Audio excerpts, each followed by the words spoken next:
double thought. Pin nè. Rồi.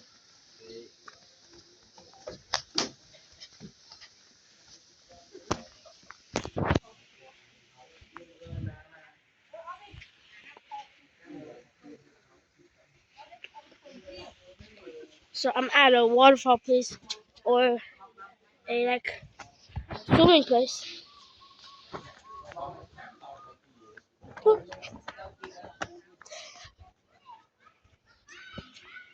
Yeah, here.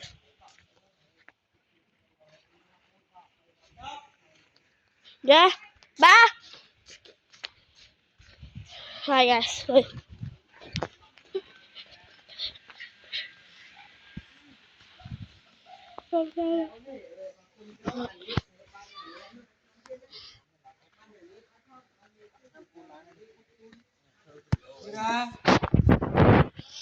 Ra bên em mới thoát. Việt Nam mới mà. Đánh chơi video này.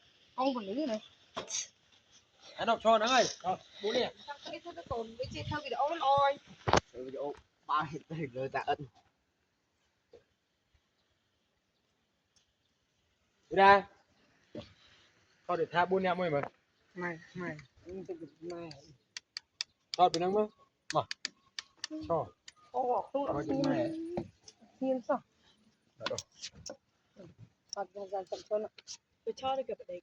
Thơm mới đã ăn là sao mày mới Phải cho mà, phải cho mà. Trai đã chơi mày. Nhỏ cho thoát ra. Trong ban tấn ốc ấy. Trai mày đã chơi pe chảy. Cái camera cái sấy ba sao tới chơi nhanh này.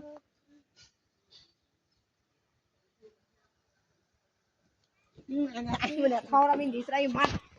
Alright. Done in the family picture. What's that? Oh, why am I scared of ghosts?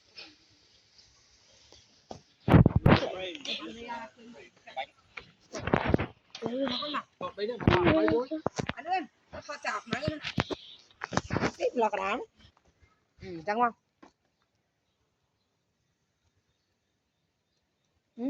Lên này. Dịch thuật có khăn Anh. Ở đây gì? Là mày lọt ra đi. Đâu nữa?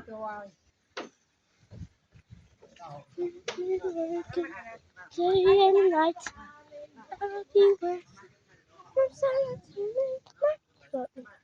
Alright guys, this is it for the video.